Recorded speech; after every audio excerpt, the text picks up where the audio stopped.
Hey everyone, welcome to Sheena's Arsenal, going over the most recent Arsenal news and transfer news if we have some. So make sure you guys like this video and subscribe to the channel. Yeah, um, it's the day before we play against Brentford in the Carabao Cup. So the majority of the conversation today will be around that because at the beginning of the season, we said we wanted to win a trophy, didn't we? We said we wanted to be in a title race and we wanted to win a trophy. At least that's what I said. And so we're going into a difficult match against Premier League opposition with some injury issues. And so we definitely have to chit chat about that. So make sure you guys like this video and subscribe to the channel. Get into it. Get into it. Okay.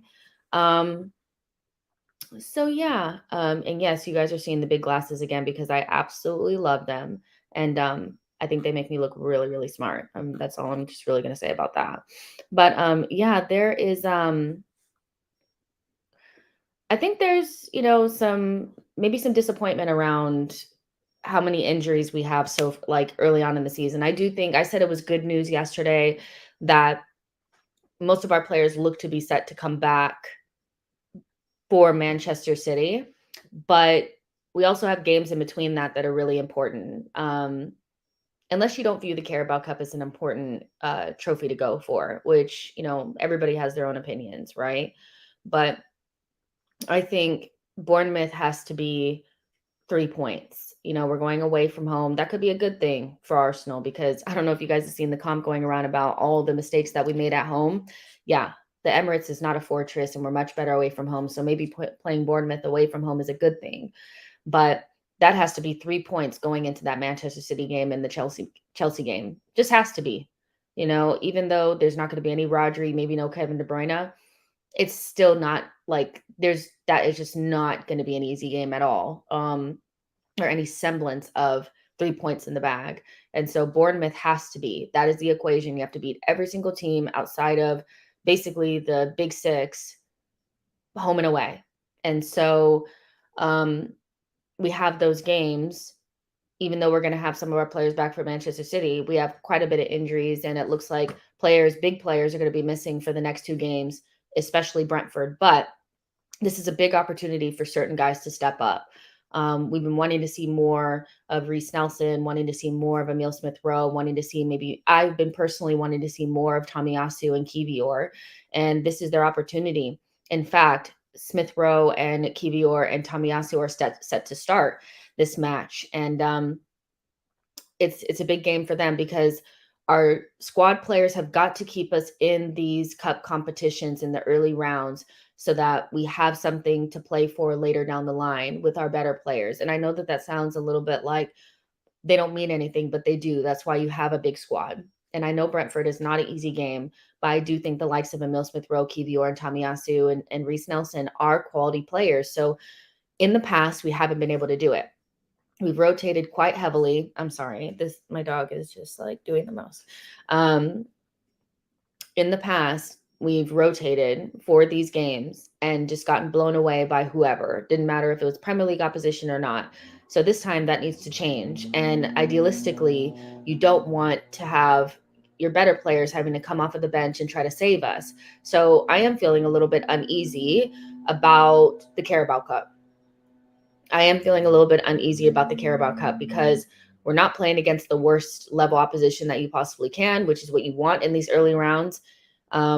They've set it up now where it feels like all the Premier League teams play against each other early on, and then from there maybe it gets a little bit easier. I'm not sure, but yeah, we really need to be able to get past this round. If we don't, I do think there'll be a mini meltdown because this is one of the competitions that we can look at and say we could actually make a deep run in. And we have not been good in either the FA Cup or the Carabao Cup lately. C. Wilder says hello. Hello to you as well. Absar says hello. I want the Carabao Cup, so take it seriously. Chosen One says, Jess, what do you think about Saka probably returning against Lens? I don't know, Lens at the earliest. I think it's obviously sucks he's injured. I'm glad he's able to get some rest though. So let's talk about that. None of Rice, Martinelli, Trossard, or Saka are going to be available for Brentford. and it's already being like just kind of eased in there that Saka probably won't play against Bournemouth. So that's that. Saka, we said this when I want to say this in the best way. When I did the show about Saka's injury being a worry,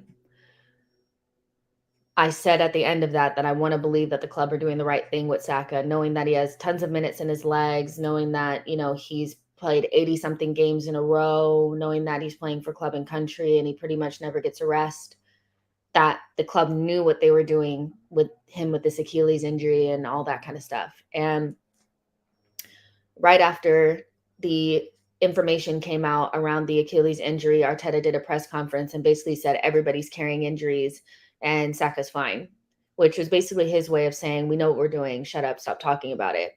Only for Saka to go down injured a couple of days later, a couple of games later. And I said, Saka cannot have a long-term injury after you said something like that, because it has never made sense to play Saka this much.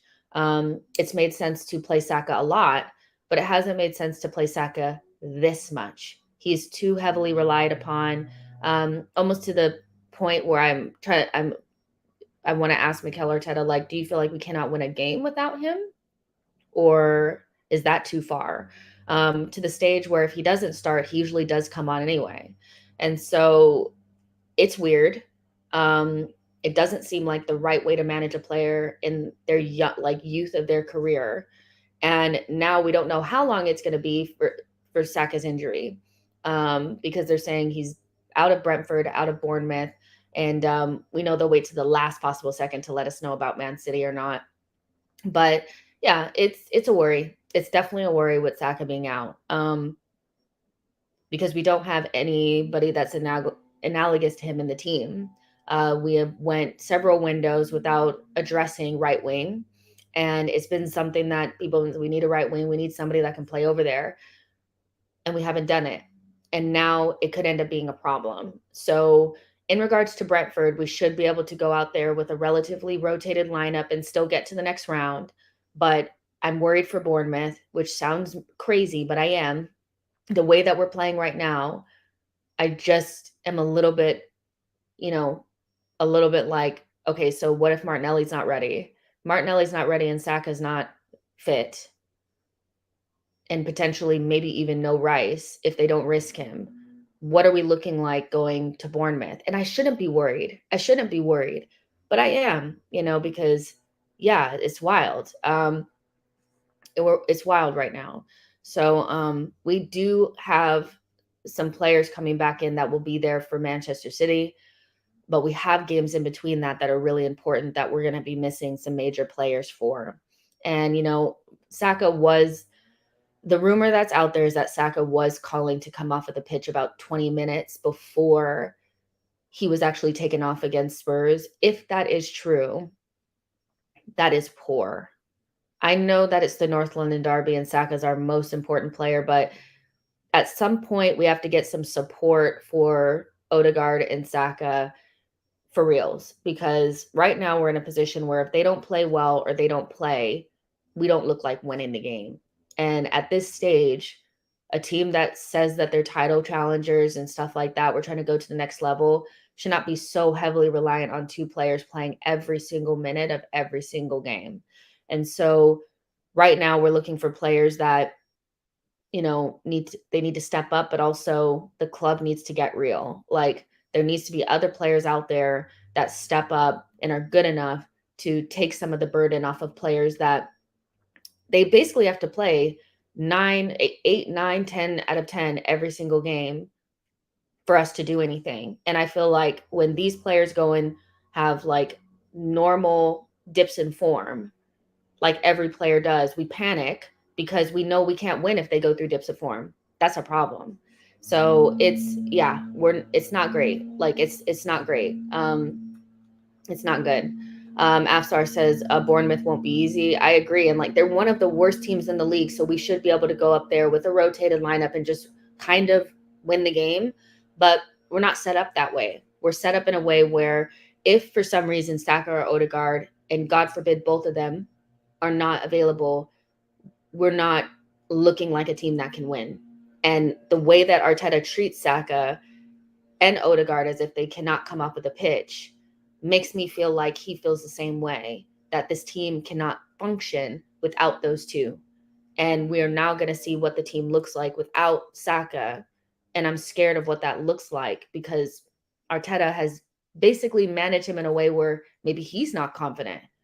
And what's the point of giving somebody like Reece Nelson a new deal if you're not going to trust him to play the position that he plays? Reece Nelson can play off of the right or the left. He's better on the left, but he can play on the right. And for him not to be the natural choice to start against Spurs in left wing, and for us to shoehorn Eddie Nketiah in the lineup and move our best center forward on the left, that's alarming, because we're going to have to watch Reece Nelson now. And Reece Nelson should have started against Spurs. If he starts against Spurs and now he gets a run of games, like, I just feel like that's a better message to send, that I trust you enough to start you in your natural position when the time comes. Now it's injury enforced. Now we need to see Reece Nelson. What is he going to be like? Yeah. Nuances of Fate says Arteta refusing to buy a backup for Saka was always coming to bite us. Arteta honestly never seems to learn. See, I agree with this. I agree not getting a right winger was always going to cost us at some stage, because Saka was going to get injured at some point. Like, it was coming and it's here and we have to deal with it. But we're also not in a place where we cannot play any of our other wing players on the right-hand side. Like, I think the idea that Arsenal cannot function without Saka, meaning we're not adaptable and flexible enough to put Trossard or Reece Nelson on the right or find a solution, is alarming to me personally. It's not good for me personally. Like, I even think you could play Emil Smith-Rowe on that side. It's not as good as Saka, but the fact that it has to be Saka is worrying to me. So we have solutions, and I think finding internal solutions has always been a problem for Mikel Arteta, because we can only play one way. And if things are not perfect settings, we tend to really drop away. And so, I agree with not buying the player is a problem, but I also think that being so inflexible that it feels like the world is ending, even though we have Reece Nelson and Emil Smith-Rowe and Trossard in the team that can all play in wide positions. That's crazy. Nico says Saka was literally limping through the North London derby for 5 minutes before coming off. Why is it taking so long for Arteta for the subs? Because maybe he doesn't feel like we can do anything without him. Chosen One says, you think Mikel would think of putting Havertz up front and moving Jesus on the wing? That way Nelson or ESR could play on the left. You would think, I think the obvious thing would be to, just try somebody else on the right-hand side and get them used to playing there, because we played Trossard there once. We played Trossard there once, either against Leeds or Crystal Palace last season. And it wasn't the best fit, but we still won the game like 4-1 or something like that after, like, because Jesus played in the middle, but, Trossard and Jesus started swapping positions and it was fine. It's an internal solution that works if you allow it to, but if you continuously don't even try it to get people used to it or to give them minutes in that position so they feel comfortable, then when it's injury enforced, then it starts to look crazy and he starts to panic. So, I think there are internal solutions. He has to find them. Like, that's a part of being a manager too, is like not continuously buying players. So you have the perfect team. And so you never have to deal with being without. It's very unlikely that Arsenal will have 2 world-class players in every single position that play it exactly the same. Very unlikely. So it's up to the manager to find internal solutions on the fly when things are not going perfect. And that's something that I don't think Arteta has gotten correct. We have players that can play right wing for us. I've seen Emil Smith-Rowe on the right. It's fine. I've seen Reece Nelson on the right. It's not as good as on the left, but just do it. Just do it. because now we're in a situation where Saka can't play, and who knows how long it will take for him to come back. Neil says Saka's going to play against City even if he's 70% fit. I know players want to play, but you have to know your players. Neil says it's blessings that we have cup games because the players that perform could get a run of games with these injuries. I just feel like it shouldn't always be injury enforced that we start to see other solutions and other ways of playing. And I'm not saying put round like square pegs in round holes, because somebody will probably be in the comments saying, but Jess, we were trying new things at the back and people didn't like it. I'm not saying like trying new solutions for me is not putting Thomas Partey at right back. Trying new solutions is playing people that have naturally played on the wings before and just putting them there every once in a while for 20 minutes at the end of a game, 30 minutes at the end of a game, starting them there in cup games. And then you have those solutions to fall back on. I think the oddest thing for me was when we were trying new solutions to do the Thomas Partey thing at right back, but not to try other things like a double pivot. You know, I would love to see us try a double pivot with Jorginho and somebody else, because quite frankly, you cannot play Jorginho on an island by himself. And it would be nice to know that if Jorginho were to play, we could play with just like a number 10 and two DMs. That's what I'm talking about when I'm talking about solutions, not playing Thomas Partey at right back because you are not, I don't know. I don't know. I don't know. Albert says, Jess, I don't get why Arteta gave new contracts to Reece Nelson and ESR and not trust them for more game time. Arteta's tactics are beginning to worry me. Yo-Yo says, trust can no longer be an excuse. These players have been signed or extended under his watch. He has no choice but to trust them in himself. And not only when it's injury enforced, it's just wild to me. It's just wild to me. Yo-Yo says squad management has been a relative issue since Arteta's promotion, but people feel more comfortable blaming the players. Fair enough.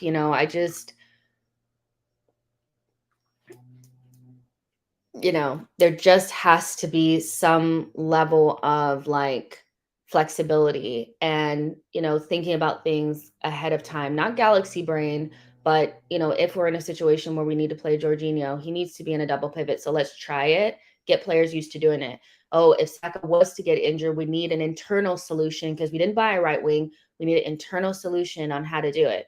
Maybe try Reece Nelson there. And Reece Nelson is a winger.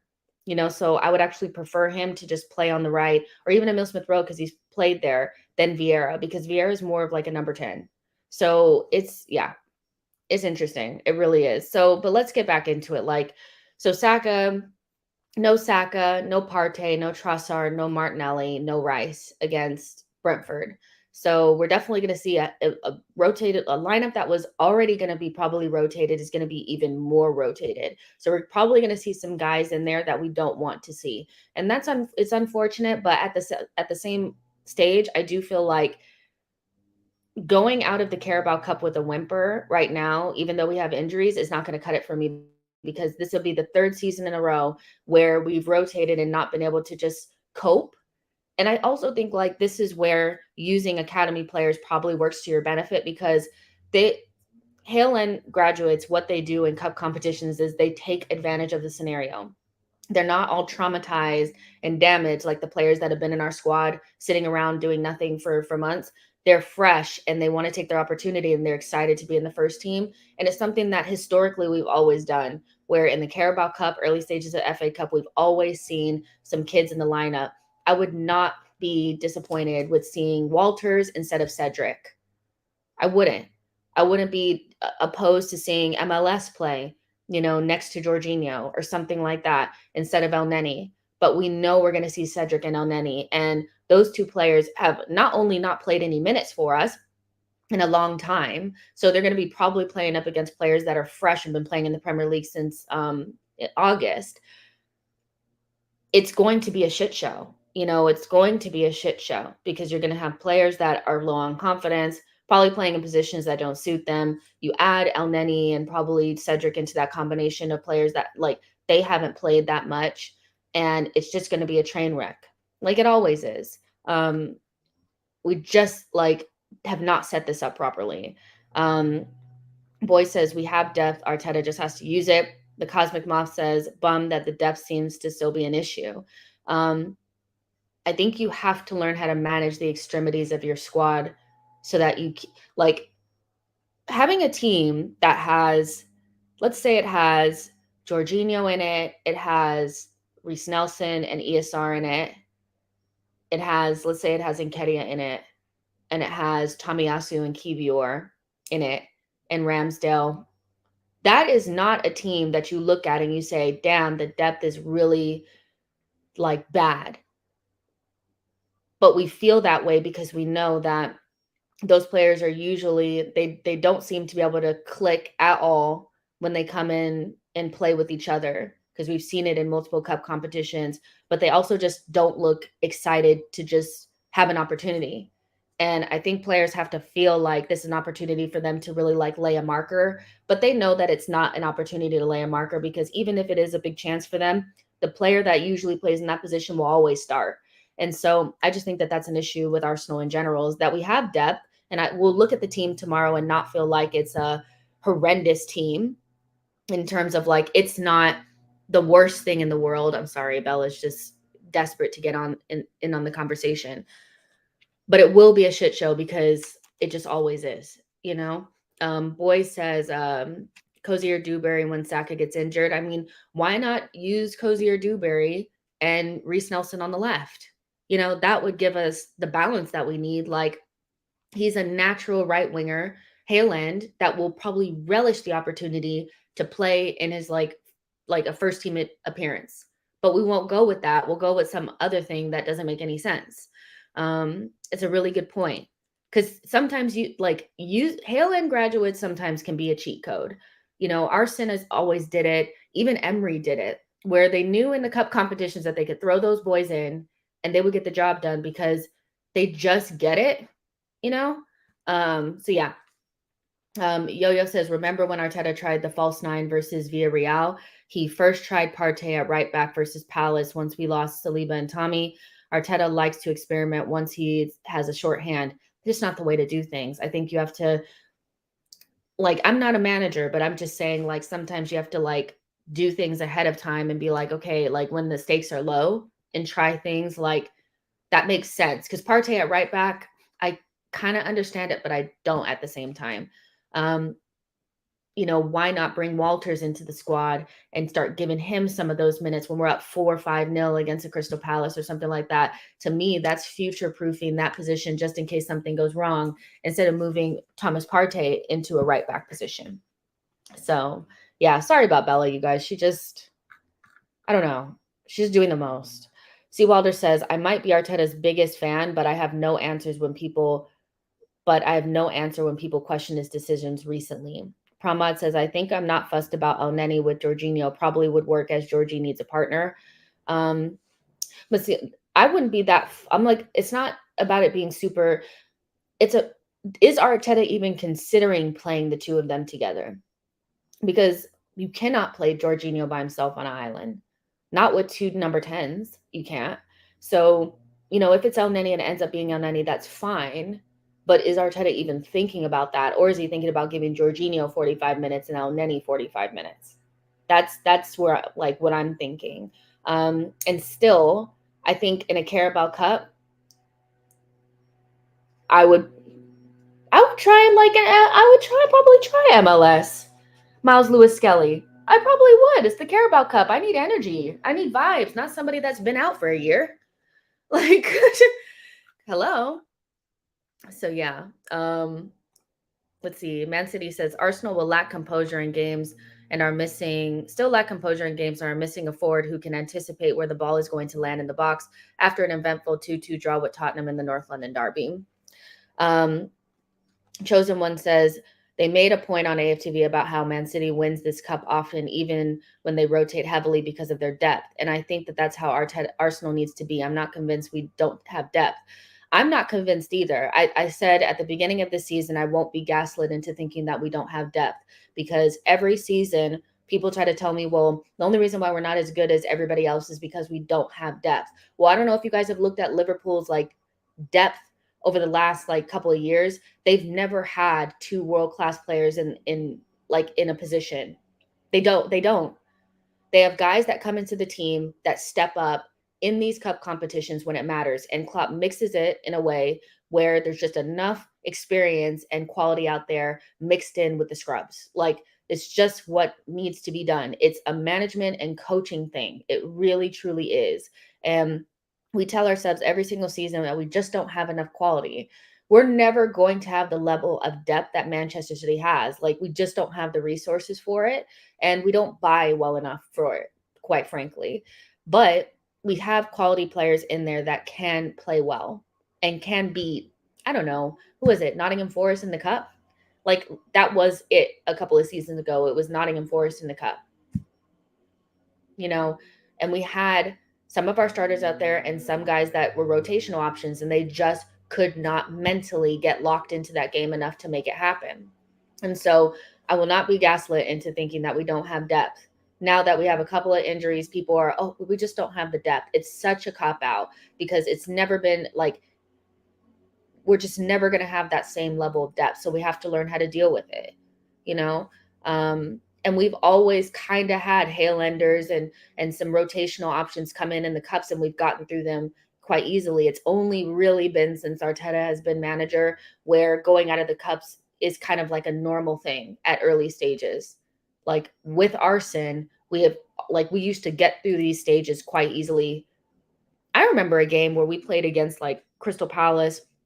I think it may not have been Crystal Palace. It was like a London team, I think. It wasn't Crystal Palace, was it? Watford, I think maybe, in one of the Cup's early rounds. And it was like Willock, Reece Nelson, Guendouzi, like really like dodgy lineup. They got the job done. And Kedia, they got the job done. Easy, 2-0, 3-0, something like that. It's about coaching. It's about management. It's not about, oh my God, we don't have 2 world-class players in a position. Sorry. I can't. I just can't. Philip says Ramsdale, Kiwior, Gabriel, Saliba, Tommy, Jorginho, Elneny, Nelson, Smith-Rowe, Vieira, and Havertz. So like, look at this team. Like, if this ends up being kind of like the team, what kind of excuses are you guys going to make for this team not going through to the next round? What kind of excuses are you guys going to make? We didn't have enough depth. We didn't have enough quality. Like, this is what's available to us for tomorrow, by the way. You know, there's a fucking Champions League level winner in there.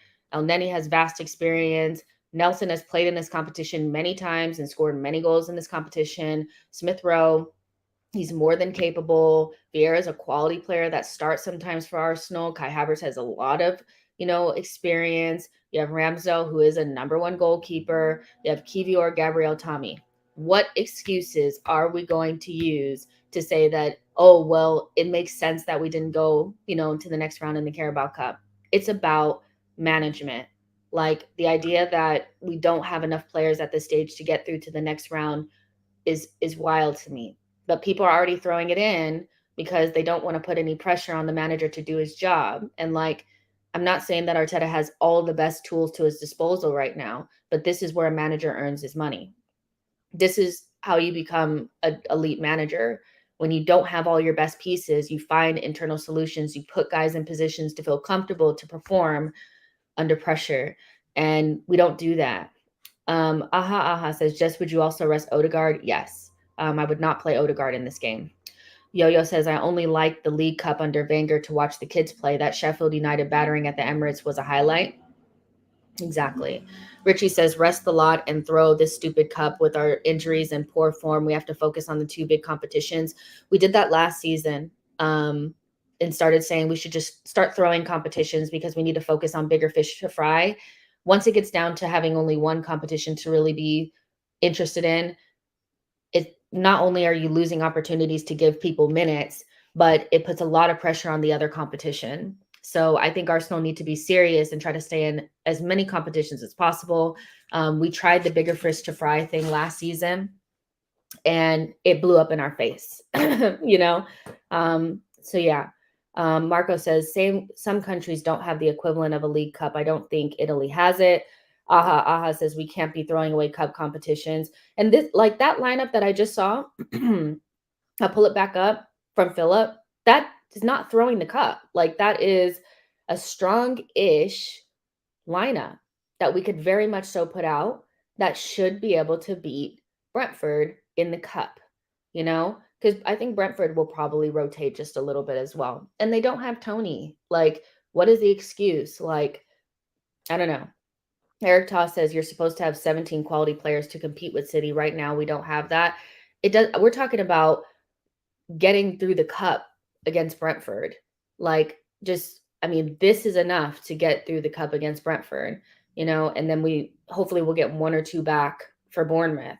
But because they're saying Rice is pushing for Bournemouth, and so is Trossard. So I get you have to have 17 quality players, and we don't have that right this moment. But do we have enough to beat Brentford? Yes. Do we have enough to beat Bournemouth? Yes. But I'm worried about those two games because I know that it doesn't matter what it is. We could have 5 of our starters out there and 5 guys that are rotational options. When we get to the cups, we just can't seem to perform. And that scares me. Hugo says Ramsdale, Tommy, Walters, Gabriel, Kiwi, Jorginho, Vieira, Elneny, Nelson, Jesus, and Nweri. Chosen One says, and honestly, I'm shocked that some people think we can't beat Brentford even with a heavy rotation. We're supposed to be a top side in the Prem. No team is easy to beat, but I do fancy us to win regardless. And that's kind of the thing is like when people start talking about, I'm sorry, but you're doing the most right now. We're a title winning side and, we're pushing for the title and we're up there and we're one of the best teams in Europe. But then whenever we come to a Carabao Cup or an FA Cup and we don't have our best 11, they start talking about throwing cup competitions. I'm looking at people sideways.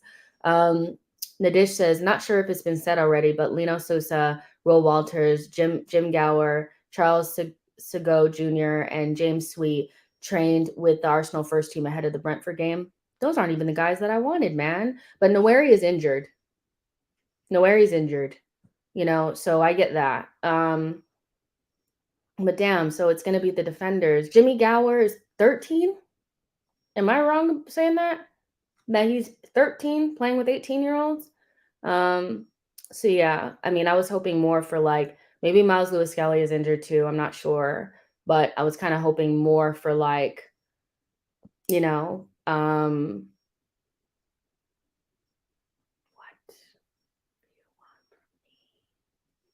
I was kind of hoping for some of the other more attacking players. So yeah, if you guys seen Bella before, isn't she so cute? Hold on. Just pause really quick. Hold on. Hey.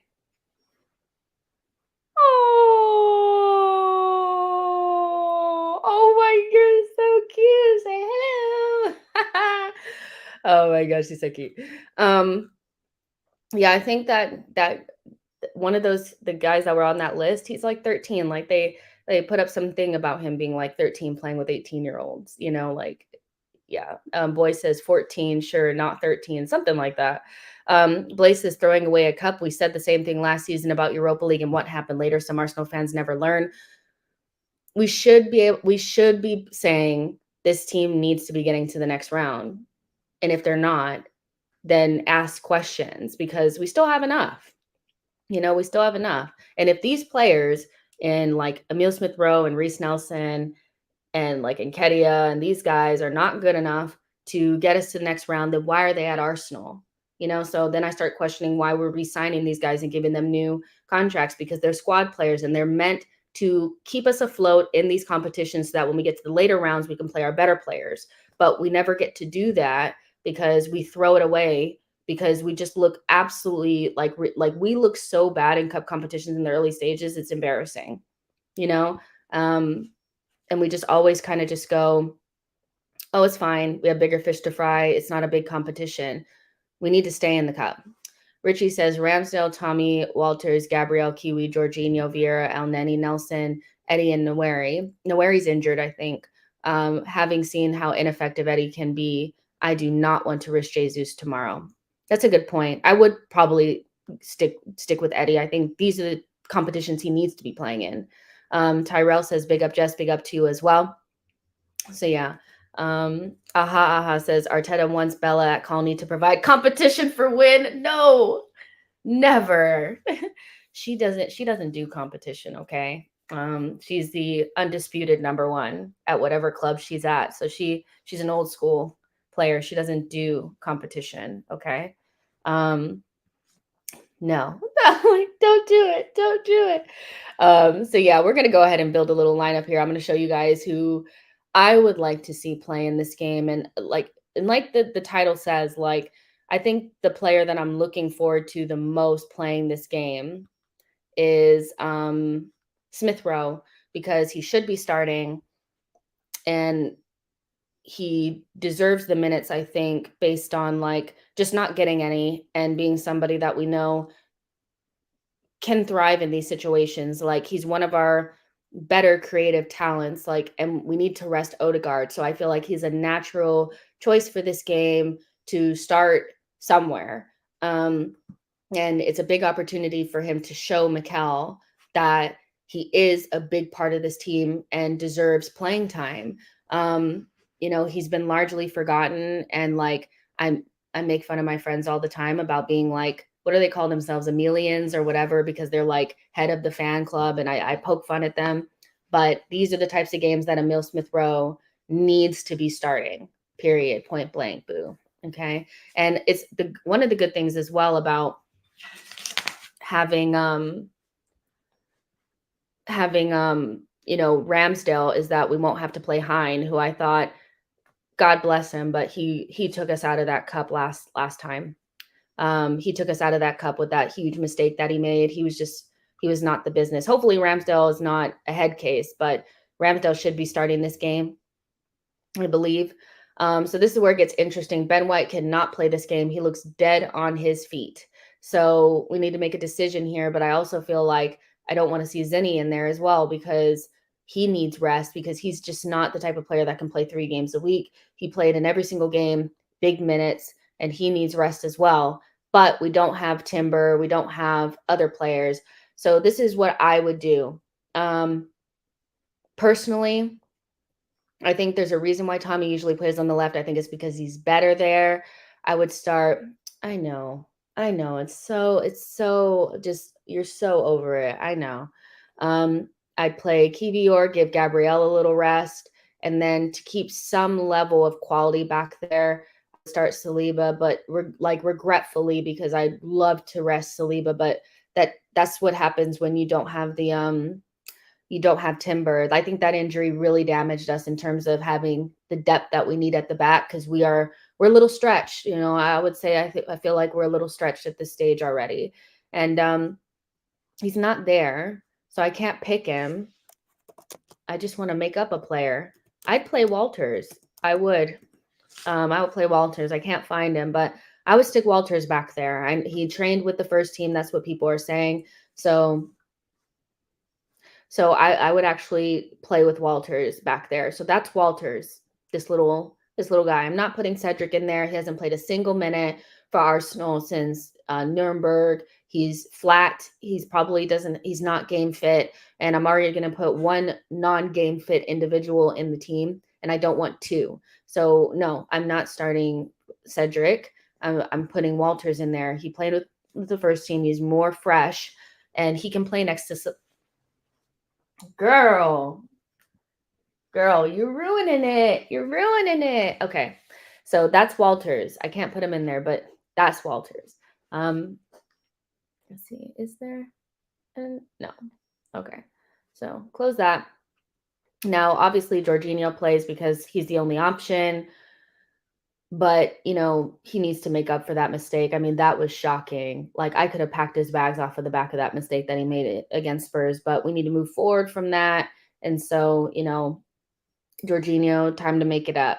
And also, like, on this side, like, having Saliba and, like, somebody like Walters that are, like, at least fast and have some physicality, I think that'll help us. Like, I don't want Jorginho and Cedric on the same side, because I'm going to play a double pivot, because you can't play Jorginho by himself. That is abundantly clear at this stage. If I had my choice, and he had played with the first, or at least trained with the first team ahead of Brentford, I would probably go with Miles Lewis-Skelly. Like, I'm just that desperate to see some energy and some vibes. Like, I really am.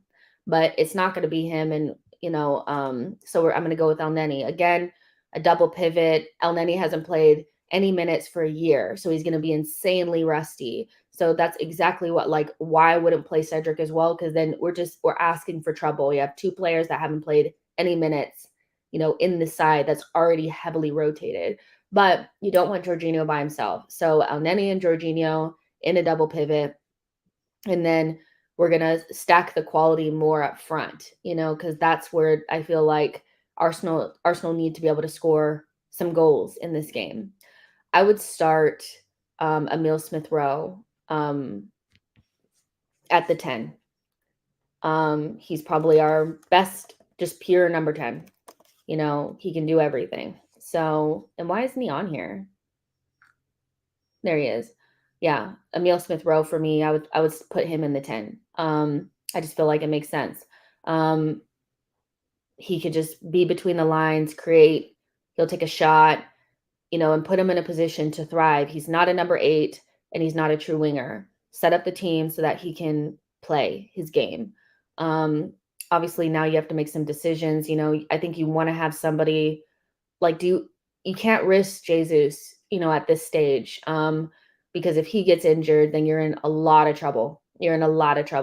So I think you want to probably just stick with Nketiah. It is what it is, or and just take Nketiah out of the situation altogether. So you could do something like this, let him lead the line. And then, you go with, this is where it gets a little, I need Trossard back for this game, but he probably won't be fit enough. So, damn. You can't put Nelson on both sides. So what do you do? What would you guys do, at this point, because, Nelson has to play, but that leaves a gaping hole on this side. And if Cozier Dewberry had trained, I would put him there. I would put him there. But there's no Saka. Trossard probably won't be ready. Like, he trained, but maybe not. I don't know. But what would you guys do? I mean, you could put like Smith-Rowe on one side. You could, and make that work. But we're still missing one. What would you guys do? He didn't train. Oh yeah, that's who I forgot. Vieira. Yes. Okay. I can't believe I forgot him. So yeah, let's do that. That actually makes a lot of sense. Thank you. Bella, seriously? I just need you to go find something to do for a little bit. Just a couple minutes. Let me finish this up. All right, here we go. So yeah, that's it. That's it. Front forward, that's kind of like never ever. Actually, is this not this is close to like the front 4/front 5 that ended the game against PSV? Because I remember like Havertz was up top, Vieira was on the right, and Smith-Rowe was out there as well with Nelson. So they have kind of played some minutes together. But in order for this to work up here, this needs to be down here. You have to have two midfielders in there. I will be devastated if I see Jorginho by himself and Zinchenko on the left. It doesn't work. It's too open. It's just you're getting cut through and you're getting beat up. So Chris says Cedric is starting 100%. I know, but I'm not putting him in my lineup. Like, it has, for me, I'm getting one kid in there, and the kid that I'm getting in there is Walters, and he's going to play right back next to Saliba. Period, boo. Mamang says Vieira. Yeah, probably Fabio Vieira. Richie Rabbit says, I do ESR left, Eddie center forward, Nelson on the right. Nelson on the right, Eddie center forward. Then who's playing in midfield then? Pramad says, I would like to see Kai at the Odegaard role. The only reason why I wouldn't put that is because then we're playing two like double 8s, and I just refuse to play a midfield with Havertz and ESR and Jorginho, or Havertz and Vieira and Jorginho. I think you're just setting yourself up to fail. And so Um, I just think you need to just try to shut the back door as much as possible. Make sure that you have strong defenders back there and just hope for the best. And the thing about like Jorginho is like if he doesn't have to do a lot of the defensive role, then he can like kind of pick those passes and be a little creative for midfield. But you just will never catch me picking like a midfield that I know is going to get eaten up. Like against Sporting, we played Jorginho, Xhaka, and Vieira, and it got absolutely demolished. And so you won't catch me picking one, but I get that people want to see Kai Havertz on the right hand side because it just makes sense because he'll overlap and all this kind of stuff. But without a strong number 8 on the other side, I'm not doing it. Let's see. Pramad says, no, Jess, my midfield is Georgie Elneny and Kai. ESR left wing, reset right wing, and Ketty at center forward. So we can do that. We can do that. So you said Eddie here, Havertz here, these two, and so basically, and you said, let me go back. Georgie, Elneny, and Kai with ESR at left wing, reset right. Okay. Got it. Makes sense. I mean, this could work as well. Like, I don't mind this at all. And this would allow Reece Nelson to play on. No, it doesn't. Reece Nelson there and Kai here. So again, like I think I prefer Reece on the other side, but this is fine too. Like this is basically still the same thing. Just mixing it up with Nketiah there instead and Vieira out. But yeah, this has to be the midfield. Like it has to be a double pivot. And I'm okay with this. Like Elneny, he's not my favorite. Like he's just an average guy, but they could complement each other quite well in there, so I hear that. Boy says we might be out of form, but we're not bad. Richie Rabbit says, yeah, maybe this side who can score 8 goals away from home. Keenan says, if we win it, it'll be a miracle. This team is going to be so rough. And the thing, I still feel like it's about coaching and management, putting players in positions where they can be successful. And it just feels like we're so inflexible outside of our 4-3-3 with the Saka and Odegaard in their positions, and we're very inflexible and unable to solve problems in game when things are not going the way that we want them to go. And so even though this team is rough, they should be jumping at the chance to have, be able to win this game and get us to the next round. But I almost feel like there's just no energy for the cups the way that there should be. These are opportunities for players that don't get to play to really show and like open up and really like do their thing. But there's almost like a tenseness when we play in these cups and almost like not like, just like and it annoys me because I don't believe that we've ever played cups like that. It's always been fun. It's always been light, and we've always gotten past the initial rounds. So this team is like not the best, but if you look at it pound for pound, probably against whatever Brentford is going to put out there, we should still be going through. Philip says Gabriel didn't play the first games of the season, could probably play in this one okay. Would put Tommy on the right and Kiwior on the left. Very strong defense, in my opinion. I thought about this as well. My only thing is Gabriel did travel to South America and he played quite a bit of minutes, but he has great fitness. So we could do that as well. And that eliminates the need for Cedric, who again has not played any minutes, is going to be insanely rusty. And I just don't feel like at this stage we should be seeing Cedric in our lineups. I don't care what we have to shuffle around. It just can't happen. So I refuse to put him in the lineup. Sorry. So then we could go with this. This is much stronger. Just that in itself, I do think you start to okay,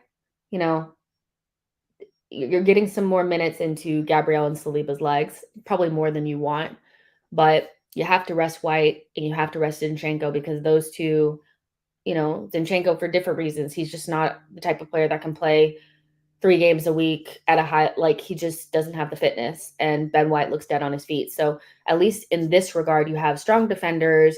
You can still probably play decently out of the back. We have security in front of them, and the center back pairing is something that you've seen before. It's not something that the guys have never played with each other. And then you have a front four that should be able to score some goals and be excited to be out there and play. I don't like the way we look in cups. We don't look like we're having fun. Like, we look like we're so stressed. Come on. Keenan says our squad players are just getting so little playing time. Arteta is going to have to rally the troops. You should be excited to play for Arsenal Football Club and be able to, like, it is Arteta's, like, Arteta has to figure out a way to manage the exterior of the squad, and those players that are like not involved should feel like this is an opportunity, and I am excited to get us to the next round and keep us in this cup. It never feels that way, though. It definitely feels like, oh my God, I'm playing in the cup. I'm stressed. Oh my God, the players around me don't look the same as I'm used to.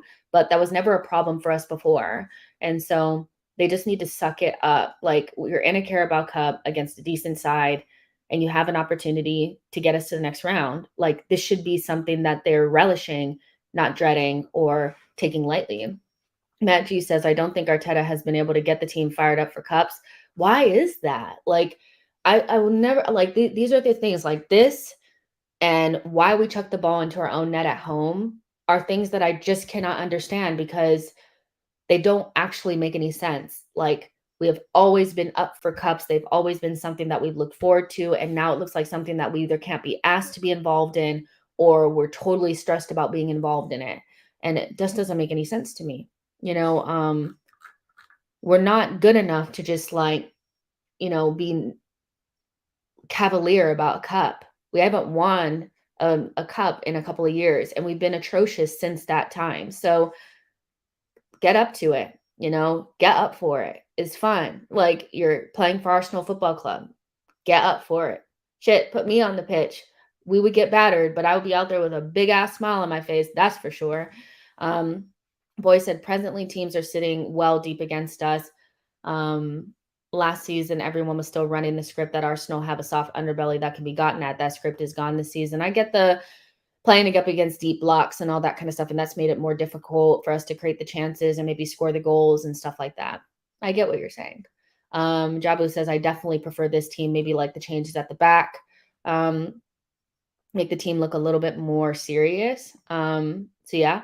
Lucas says, and Bomo and Wissa will probably have to play. No Tony and Shad was injured last week. And, Brentford haven't been playing their best, but they will get up for a game against us at home. And so we have to be equally as up for this game. And so these players need to be up for it. And, like, I really wish that this is exactly why I wish that we had some of the academy players involved, because no matter who the opposition is, they could be playing anybody. They would be up for this game because they're getting the opportunity. I just feel like sometimes, like, almost these games are taken for granted, and we're kind of okay with going out of the cups, and like the academy players, they just know how to, like, get the vibes going for games like this. Like, I just think about the vibes, like, that we had in preseason with, like, Noweri would be like, I would love to put Noweri in that 10 position or on the wing somewhere, just to have somebody that just was like, this is my opportunity. Rep says, I guess Arteta himself doesn't care about the League Cup. Is a reason? Maybe. I'm just going to say this, like, the Arsenal manager is required to be good in every single competition. We should be consistently in the Champions League and challenging for the Premier League at the very least, and very competitive in the cups.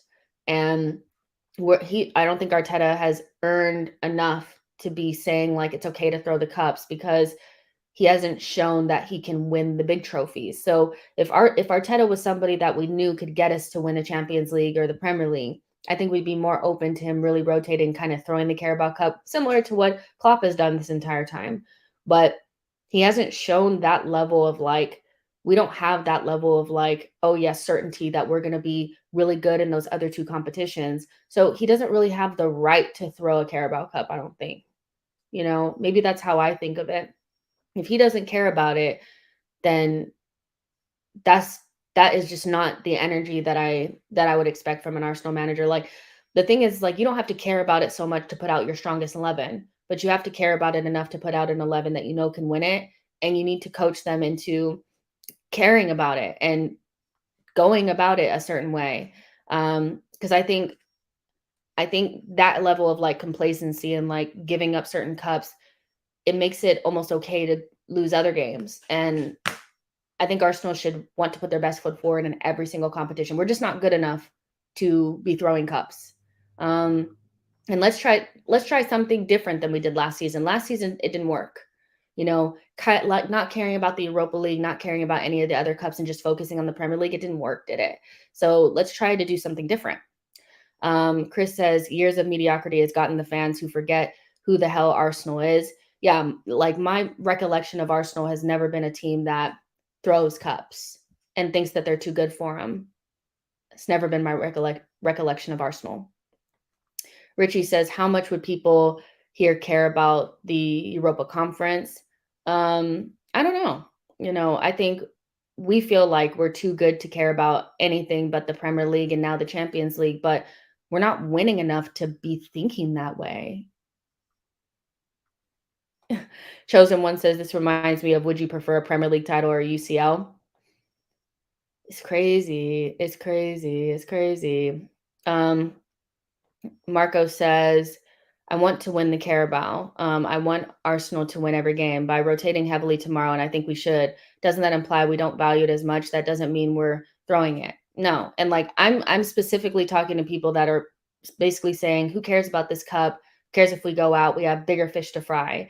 But I also think like Arteta can rotate the lineup and all that kind of stuff, but it's the energy behind it that actually troubles me about the way that we go about cups, because we used to have an energy about cups that it was like exciting to go into these early rounds, and we knew we were going to batter a team 6-7-0 or something like that, and we're going to see some kids in there and it was just going to be fun.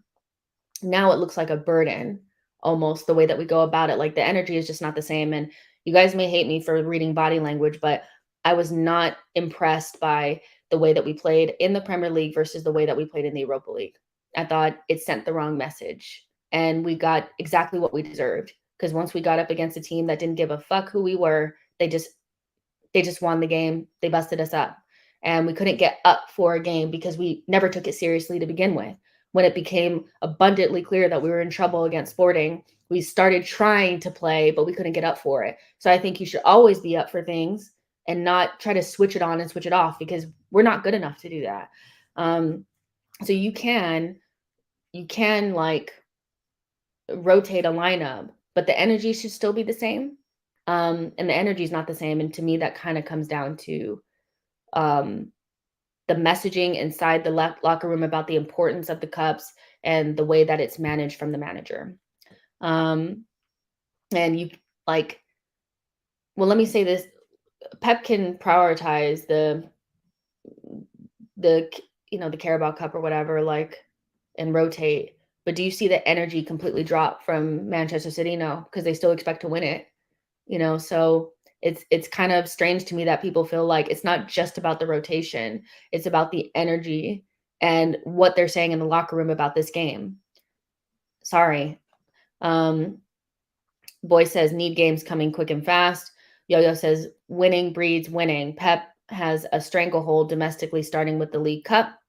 Richie Rabbit says, I've been a supporter since 1971 and no one has ever cared this much about the League Cup. The reason why I think things have changed a little bit and people are starting to look more at the domestic cups is because it's very difficult to see how Arsenal are going to win the Premier League or the Champions League with a team like Manchester City involved. So if you want to win trophies, you're going to have to pay a little bit more attention to a domestic cup. And because we're not really winning cups or anything at any sort of like consistent level, people are hungry for anything. And so, no, maybe people didn't care about it in the past. And like, even, when I started watching in like early 2000s, like there wasn't a heavy emphasis on winning the League Cup, but we weren't walking around and struggling and, looking like it's a burden and being kind of like blasé about it. There would still be like people playing hard as fuck in those competitions. Well, if we went out, we went out. But, I don't think you can say that you haven't seen like a general like drop in the mentality in the cups, that it shouldn't drop just because you have worse players on the team in that lineup. But I don't know. Who knows? I mean, Pep takes it serious and he wins everything. So maybe we should take it serious. Richie Rabbit says Champions League has an element of lottery to it. Chosen One says, I think a deep run in the FA Cup and the Champions League is vital. The Carabao Cup is still silverware, so why not add it to the trophy case? And who knows? Like, the thing about the FA Cup, the thing is, like, we threw away the Carabao Cup early last season against Brighton, I think it was. And we just, and the thing is, like, we played against, like, it's the exact same thing as this season, only we're playing away from home, where they have all the Premier League teams kind of playing against each other in these early rounds. So you kind of have to play probably a little bit more difficult of a team than you would want to at this stage. But we lost that game pretty pathetically, 3-1. And we kind of gifted them a couple of goals in that game. We played a decent lineup, and they rotated as well. So there's no like, oh, they played their strongest 11, like they rotated as well, but they came out with the energy to win it, and we looked a little like rank. You know, and so and then we got to the FA Cup, and guess who we got early in that cup? We got Manchester City, and we went out. So I don't think you can take anything for granted and say, well, we're not going to care about the Carabao Cup because we're going to focus on the FA Cup. Because if you get a shitty draw in the FA Cup, which we'll get Manchester City again, then you're like, damn, we probably should have paid attention to the Carabao Cup when we were playing Brentford. Shouldn't we have? You can't take anything for granted. You can't take anything for granted. And last season we did. And, I ended up watching the rest of the Europa League thinking, should we have paid a little bit more attention to this shit? Because as soon as we went out of the Europa League, it was like our form also dipped off, went off the deep end. So in the league. So it's a way of thinking about things. I don't think Arsenal are in a position to turn their nose up at anything. But some people just feel like we'll just focus on other things. But, I think you should focus on what's right in front of you and expect us to do well in it. Here's my rule of thumb on cup competitions. If we go out, I want us to go out to a team that's better than us.